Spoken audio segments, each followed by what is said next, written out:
Well, my grandfather was a blacksmith on the railroad in Colorado, Denver. And then my dad graduated from high school and he needed a job, so he applied and became an apprentice under his own father.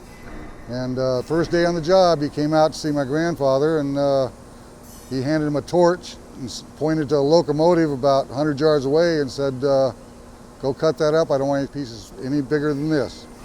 My grandfather kind of yelled at him and said, I'll give you one hint, so start at the top. And so 2 weeks later, he had that locomotive down to small pieces. And that's how he learned to burn. And that's how they did it back in the old days.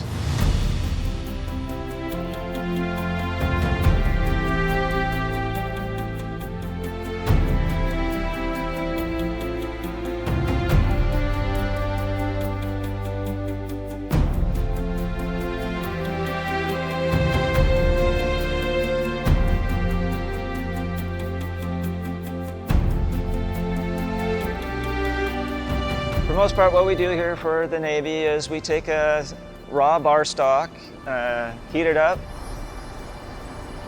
manipulate it into a shape. A lot of folks think we're the foundry, where you pour metal, we beat on metal, we heat it up and form it. We create something out of just a block of steel, so it's a lot of fun and it's really rewarding.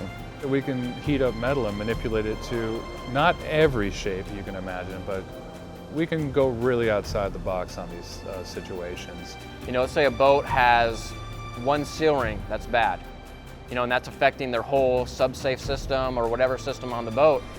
We're able to receive the job in, make the part, get it heat treated, and get it back out to them within a few days. One of the things that folks don't understand is that our work is a art form. It really is like art. Everybody is really working together. It's kind of like blacksmithing, but on a larger scale.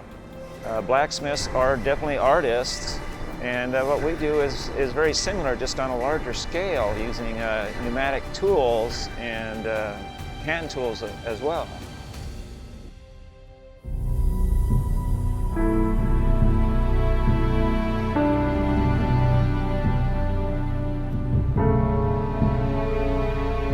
The toughest part of my job is getting used to the heat. The heat. The heat of the furnaces is definitely shocking. People have asked me in the past, well, how hot is 2,200 degrees? It's blistering hot. Oh my God, oh my God. That's the best way to explain it. You are blisteringly radiant hot. 2,200 degrees when you're wearing cotton gloves and cotton shirts and maybe an apron.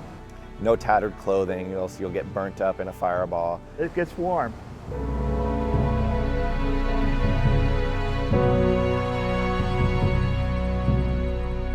We've had lots of folks coming into the shop thinking they want to do this work.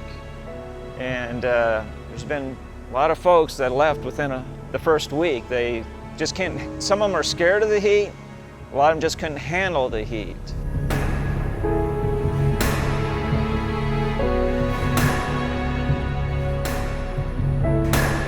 We're a favorite shop to visit when it's the winter time. Nobody comes around during the summer. When it's 90 degrees outside, it's probably 150 in here.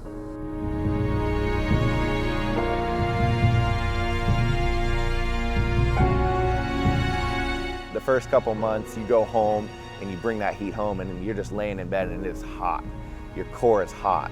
But that's what's fun about it. You know, it's, you know, you overcome and you learn.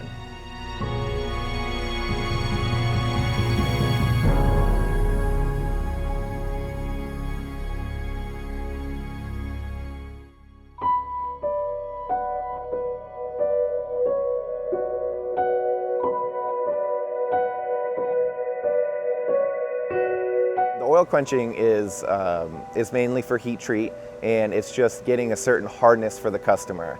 So they want a certain hardness for a certain part on the boat, and it's either water or oil. I like oil quenches because whenever you take something that's, you know, 1,500 degrees and you dip it in oil, you know, there's always some flames. So the quicker you can get in the oil, the less chance you have of setting the top of the oil on fire. And it's the same thing as doing a forging. You have to have communication with everybody on that crew, what the steps are going to be to get these parts out of the furnace and into the oil safely. Bringing a basket out of a furnace, generally it's around 1,550 degrees. Then you go into an oil bath, and as it's submerging, there's flames that are put off. As soon as it goes in the oil, it's a mineral oil, and that flame will go out. From the furnace to the oil, or from the furnace to the water, we try to get it to like 30 seconds or less, which is, you think when you're working with hundreds of pounds, moving that quick, can be pretty scary. But we always go through a plan before, kind of like a dry run before we do quenching. It's kind of like a ballet where you guys have to all be on the same page, come out nice and safely into the oil expeditiously, so we're not starting a fire, get it into that oil. The whole idea with that is that you're taking your forged parts, you're rapidly quenching it. It's the hardest that part's ever going to be now. It was already hard before because you forged it. You've added some strength to that sucker. But when you throw it into that oil, after reaching 1,550 degrees, that's the hardest it's ever going to be. The problem with that is it becomes brittle. So that's when we have a temper. So the whole process that's called through heat treat is quench and temper. A lot of people, when they hear tempering, think tempering's hardening. Well, it's not hardening. Tempering is actually softening the metal. Because if metal's too hard, it's super brittle. So you have to soften it a little bit, because you want it to bend, not break. It's a very essential part of the forging process. Without heat treat, there is no forgings, and it goes back and forth.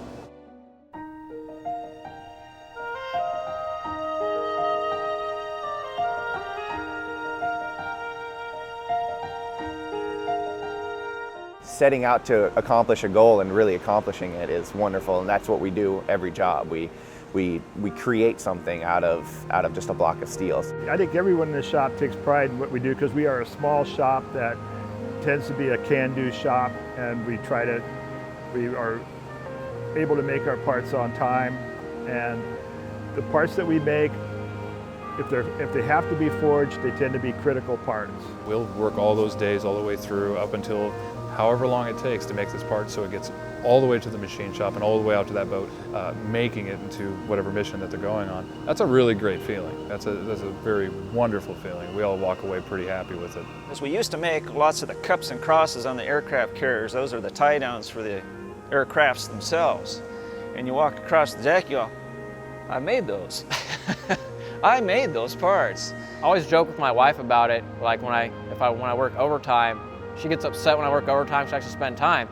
And I say, baby, I have to work overtime because we have to keep the Navy afloat. Without us, the Navy wouldn't get parts. I have a lot of pride in making the parts correctly and safely, because I know the sailors that are on these boats depend on us to give them quality parts. So when they go out in that boat, and they go 400 or 500 feet below the surface in a sub, or they're out in the middle of the ocean in an aircraft carrier, the part's not going to fail on them. I'm very proud of the people who work here and their knowledge. The young people who are learning want to be here. Everybody who works here wants to be here. That makes me want to be here. It's a very good feeling to know that maybe, even if it's a really, really small part of what you're doing, helps keep our country safe in some way.